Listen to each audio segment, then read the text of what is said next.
नमस्कार प्यारे विद्यार्थियों, मैं मयंक शर्मा स्वागत करता हूं आप सभी का आज की इस क्लास में।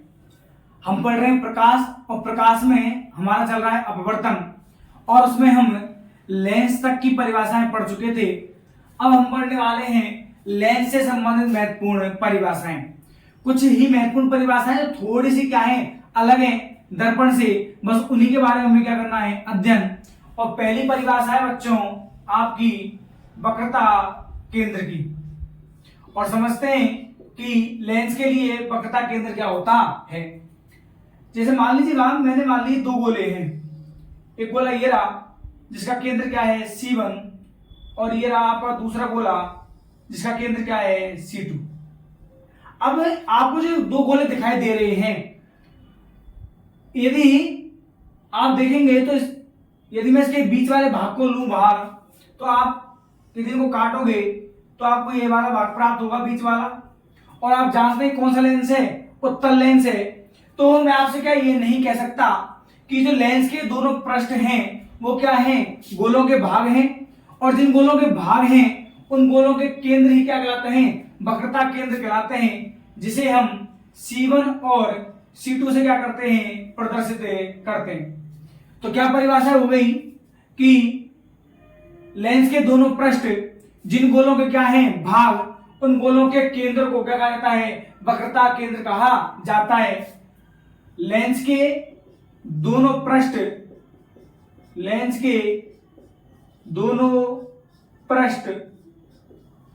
जिन गोलों के भाग हैं उन गोलों के केंद्र वक्रता केंद्र कहलाते हैं। जिन गोलों के भाग हैं उन गोलों के केंद्र क्या कहलाते हैं बच्चों वक्रता केंद्र C1 और कहलाते हैं C2 कहलाते हैं। अब आपने याद कीजिए दर्पण में आपने क्या पढ़ा था मुख्य अक्ष की परिभाषा, और उस मुख्य अक्ष की परिभाषा में आपने पढ़ा था कि C और P को मिलाने वाली जो रेखा होती है या उन दोनों से गुजरने वाली रेखा जो होती है वह दर्पण में क्या कहलाती है मुख्य अक्ष। यहां पर इस मुख्य अक्ष की परिभाषा क्या हो जाएगी कि यदि मैं वक्रता केंद्र C1 और इस वक्रता केंद्र C2 को मिला दूं या फिर इनसे एक रेखा गुजारूं, तो आप पाओगे कि ये गुजरने वाली जो रेखा है यही क्या कहलाएगी मुख्य अक्ष कहलाएगी। तो क्या परिभाषाएं हो जाएंगी कि वक्रता केंद्र C1 और वक्रता केंद्र C2 से गुजरने वाली या उन्हें मिलाने वाली काल्पनिक रेखा क्या कहलाती है हमारा लेंस का मुख्य अक्ष कहलाती है। अब बात की जाती है तीसरी परिभाषा की, और मैं बात करता हूं तीसरी परिभाषा की जिसका नाम क्या है मुख्य फोकस। आपने दर्पण जब पढ़े थे तो मैंने आपसे कहा था कि दर्पणों में मुख्य फोकस जो होता है और फोकस बिंदु एक ही होता है, और इसका मैंने आपको कारण क्या बताया था कि वह क्या करता है वही, चाहे वो फोकस बिंदु हो चाहे वो मुख्य फोकस हो, दोनों ही एक ही बिंदु हैं, क्योंकि वहां पर मिलने वाली प्रकाश की किरणें केवल एक ही बिंदु पर मिलती है। परंतु यहां इस लेंस में फोकस बिंदु तो कितने होंगे दो, लेकिन मुख्य फोकस कितना होगा एक। और बच्चों याद रखिएगा मुख्य फोकस उस बिंदु को कहा जाता है जिस पर प्रकाश की किरणें या तो मिलती हैं या मिलती हुई क्या होती हैं प्रतीत होती हैं। अब आपने दो लेंस पढ़े हैं, एक तो आपने पढ़ा हुआ है उत्तल लेंस और एक आपने पिछली क्लास में पढ़ा था अवतल लेंस। और उन दोनों ही लेंसों में मैं आपको ये बता चुका हूं कि उत्तल लेंस जो है हमारा वह प्रकाश किरणों को एक बिंदु पर मिलाता है, जबकि अवतल लेंस जो है वह अपने ऊपर आपतित होने वाली या आने वाली इन प्रकाश किरणों को क्या कर देता है फैला देता है, और उत्तल लेंस क्या करता है मिला देता है। तो आप देख रहे हैं कि उत्तल लेंस जो है वह प्रकाश की किरणों को मिला रहा है, और जिस बिंदु पर मिला रहा है उस बिंदु को क्या कहते हैं मुख्य फोकस, क्योंकि फोकस बिंदु कितने दो F1 और F2। इसी प्रकार से अवतल जो लेंस है आपका, ये अवतल लेंस क्या करेगा, ये अवतल लेंस अपने ऊपर आपतित प्रकाश की किरणों को फैला देगा, और जब फैला देगा तो ये प्रकाश किरणें वास्तव में नहीं मिलेंगी, मिलती क्या होंगी प्रतीत होंगी। और जिस बिंदु पर मिलती क्या हो रही है प्रतीत हो रही है उसे क्या कहा जाएगा, मुख्य फोकस कहा जाएगा। तो आपने पढ़ लिया है, आप ये देख रहे हैं कि लेंस में फोकस बिंदु तो कितने हैं, 2, लेकिन मुख्य फोकस कितना है, 1। तो परिभाषा क्या होगी बच्चों लेंस के लिए, मुख्य अक्ष के समांतर आने वाली प्रकाश की किरणें अपवर्तन के पश्चात जिस बिंदु पर मिलती हैं या मिलती क्या होती हैं, प्रतीत होती हैं, उस बिंदु को कौन सा बिंदु कहते हैं, हम मुख्य फोकस कहते हैं। अब आप मेरी एक बात याद रखना, एग्जाम में कभी ऐसे दिखेगा कि लेंस के लिए मुख्य फोकस परिभाषित करो, वहां पर आपको पर्टिकुलर एक नाम दे देगा, या तो आपसे कहेगा कि उत्तल लेंस के लिए परिभाषित करो, या कहेगा अवतल लेंस के लिए। और आप ये पढ़ चुके हैं कि उत्तल लेंस के लिए प्रकाश किरणें मिलती हैं और अवतल के लिए मिलती क्या होती हैं, प्रतीत होती हैं। तो बस आपका काम इतना ही है। यदि मान लीजिएगा आपको एग्जाम में कह दे कि उत्तल लेंस के लिए मुख्य फोकस को परिभाषित करो, तो वहां पर आप कहोगे कि मुख्य अक्ष के समांतर आने वाली प्रकाश की किरणें अपवर्तन के पश्चात मुख्य अक्ष के जिस बिंदु पर मिलती हैं वह क्या कहलाएगा, आपका उत्तल लेंस का मुख्य फोकस है कहलाएगा। जबकि यदि परिभाषा जाए किसके लिए, अवतल लेंस के लिए, तो आप क्या कहोगे कि मुख्य अक्ष के समांतर आने वाली प्रकाश की किरणें अपवर्तन के पश्चात जिस बिंदु पर मिलती क्या होती हैं, प्रतीत होती हैं, उसे हम क्या कहते हैं, अवतल लेंस का मुख्य फोकस कहते हैं। तो आपको यहां तक बात समझ में आ गई होगी कि हमें उत्तल लेंस के लिए क्या करना है और अवतल लेंस के लिए क्या करना है। तो हमारी कितनी परिभाषा हो गई, 3, वक्रता केंद्र, दूसरी है मुख्य अक्ष, तीसरी कौन सी है, मुख्य फोकस। अब चौथी परिभाषा किसकी है, और वह चौथी परिभाषा है आपकी प्रकाशिक केंद्र की। और यहां पर हम प्रकाशिक केंद्र को किससे प्रदर्शित करते हैं, ओ से। और समझना बच्चों क्या परिभाषा है, मान लीजिएगा ये क्या है, मेरा लेंस ले लिया मैंने, और ये क्या है इसका सेंटर। तो आपका जो लेंस होता है उस लेंस के केंद्रीय बिंदु को, कौन से बिंदु को, केंद्रीय बिंदु, ये कौन सा बिंदु है, इसका सेंटर हो गया। तो लेंस का जो केंद्रीय बिंदु होता है उस लेंस के केंद्रीय बिंदु को क्या कहा जाता है, प्रकाशिक केंद्र ओ कहते हैं। तो ये रहा इसका ओ, प्रकाशिक केंद्र। अब आप एक बात और याद रखेंगे कि इसकी विशेषता क्या है प्रकाशिक केंद्र की, कि यदि मान लीजिएगा मैं यहां से कोई प्रकाश की किरण गुजारूं, कहां से, प्रकाशिक केंद्र से, तो इस प्रकाशिक केंद्र की यह विशेषता है कि इससे गुजरने वाली प्रकाश की किरण बिना अपवर्तित हुए सीधी गुजर जाती है। और आप देख सकते हैं डायग्राम में कि यह प्रकाश की जो किरण है वो कहां से होकर के आ रही है, प्रकाशिक केंद्र ओ से होकर आ रही है, और इसका अपवर्तन नहीं हो रहा, यह सीधी गुजर रही है। तो यही है हमारा इसकी मुख्य विशेषता, किसकी, प्रकाशिक केंद्र की, कि प्रकाशिक केंद्र से गुजरने वाली प्रकाश की किरणें बिना अपवर्तित हुए सीधी गुजर जाती हैं।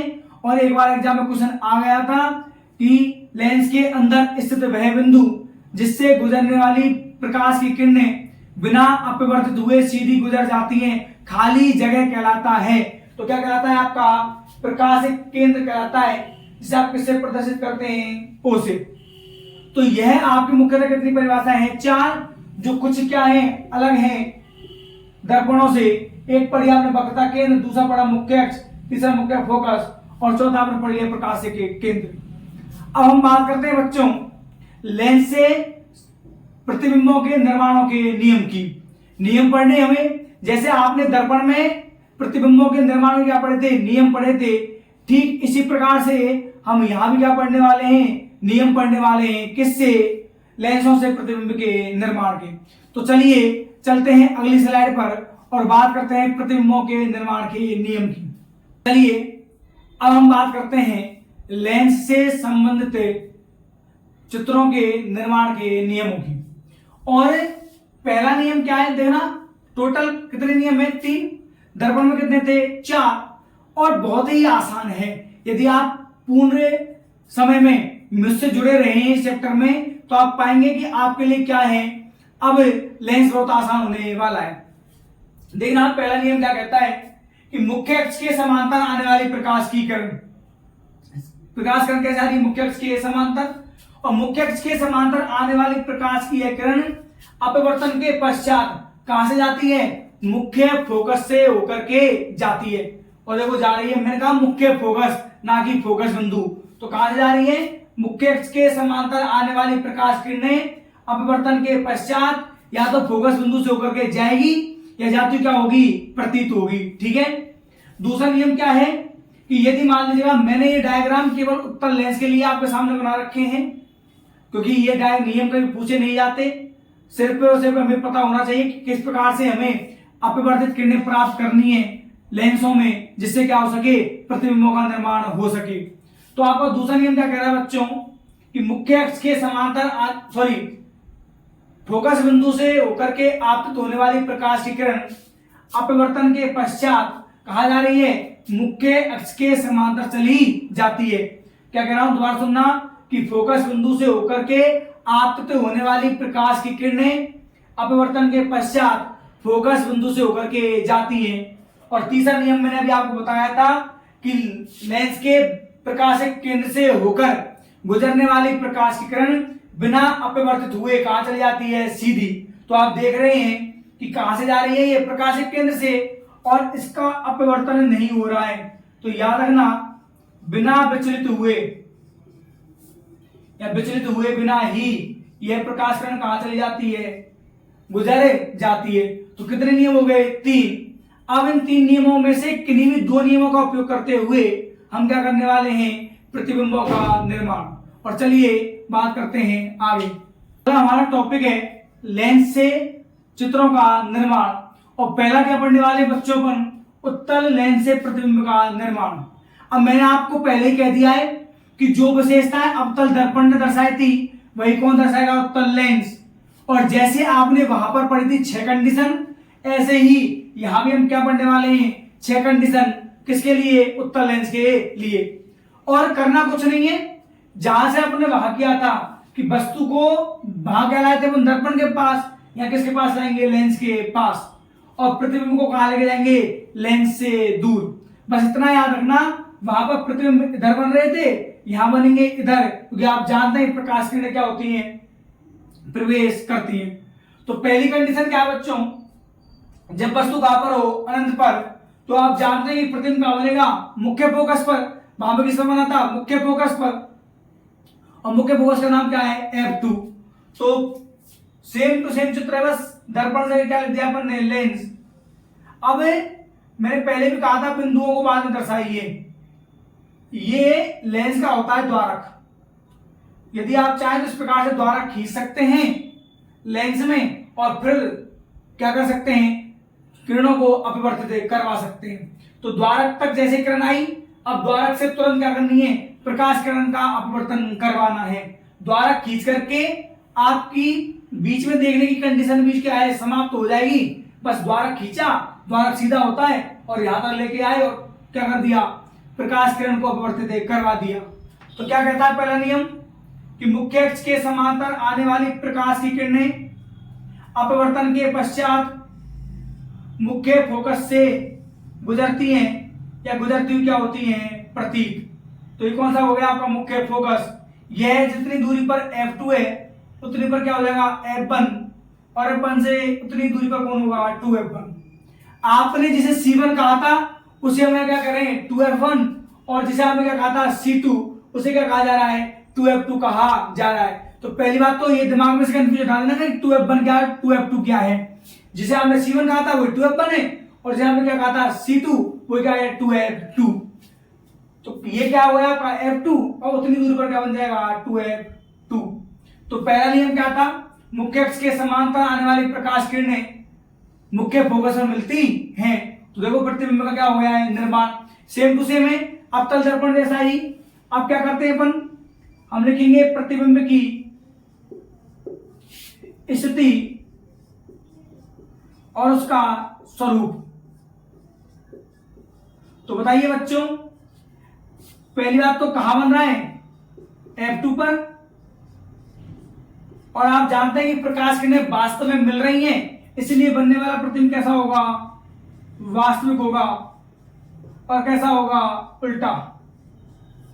और तीसरा, आप देख रहे हैं कि कैसे आकार का है? बिंदु के आकार का, इसलिए बनने वाला प्रतिबिंब कैसा होगा? बिंदु के आकार का। तो कितने नियम हो गए आपके?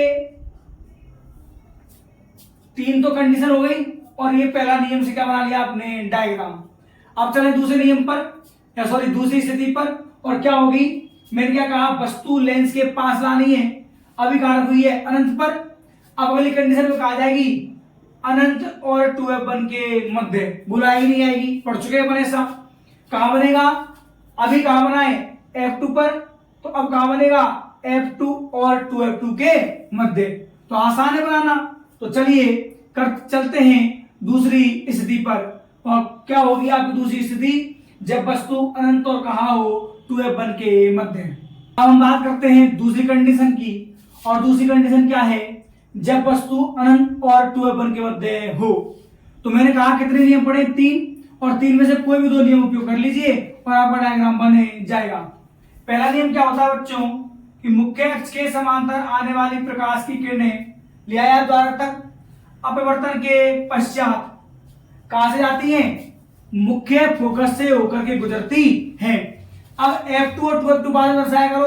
हम कंडीशन के अनुसार दर्शा लेंगे। जहां से प्रकाश किरण जाएगी ये क्या हो गई हमारी? अपवर्तित। और जिस बिंदु से अपवर्तित हो उसको नाम मैंने क्या दिया? F2। अब आपको पहला और तीसरा नियम काम में लेना बहुत आसान है। पहला तीसरा लेते जाइए, चित्र बनता जाएगा।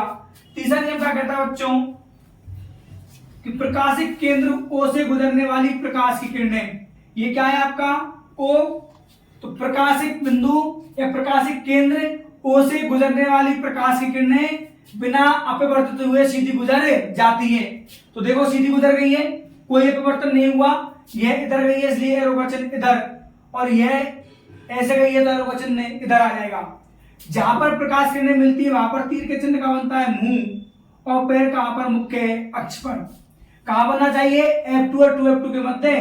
तो ये मैंने दर्शा दिया F2, ये मैंने क्या दर्शा दिया? 2F2। तो बोलो आपकी कंडीशन संतुष्ट हो रही नहीं हो रही? जब वस्तु कहां पर है? अनंत और 2f1 के मध्य रखी हुई है। कहां बनेगा? F2 और 2f2 के मध्य। आप जानते हैं कैसा बनेगा? छोटा, मैं बता चुका था आपको पहले दर्पण में। 2f1 मतलब C से पहले छोटे बनते हैं, C पर बराबर बनता है, और C और P यानी यहां पर 2f1 और O के मध्य जब वस्तु रखी होगी तो कैसा बनेगा? बड़ा। तो चलिए लिखते हैं कहां बन रहा है? F2 है 2f2 के मध्य। और कैसा बनेगा बच्चों? वस्तु से छोटा। तो कौन सी कंडीशन हो गई आपकी? दूसरी। लीजिए स्क्रीनशॉट यदि आप स्क्रीनशॉट लेना चाहते हैं, और इसके बाद हम चलते हैं अगली कंडीशन पर। हमारी तीसरी कंडीशन है जब वस्तु कहां रखी हुई हो? 2f1 पर। और आप जानते हैं जब वस्तु 2f1 पर होगी तो बनने वाला प्रतिबिंब कहां होगा? 2f2 पर। और आप ये भी जानते हैं जो प्रतिबिंब बनेगा वो कैसा बनेगा? बड़ा। अब मैंने आपको पहले भी समझाया था दर्पणों में कि हमें बराबर जो है प्रतिबिंब बनाने हैं और वह बन नहीं पाता सामान्यतः। इसलिए ट्रिक क्या आती है हमारी कि हम पहले क्या कर लेंगे? आपके प्रतिबिंब का निर्माण कर लेंगे। तो मान लीजिएगा मैंने मान लिया ये तो क्या हो गया हमारा? F2, और यहां मैंने मान लिया क्या? 2f2। तो जितना बड़ा आपने प्रतिबिंब लिया उतना बड़ा क्या ले लीजिए? सॉरी, जितनी बड़ी आपने क्या लिया बिंब, उतना बड़ा क्या ले लीजिए? प्रतिबिंब। ये ले लिया।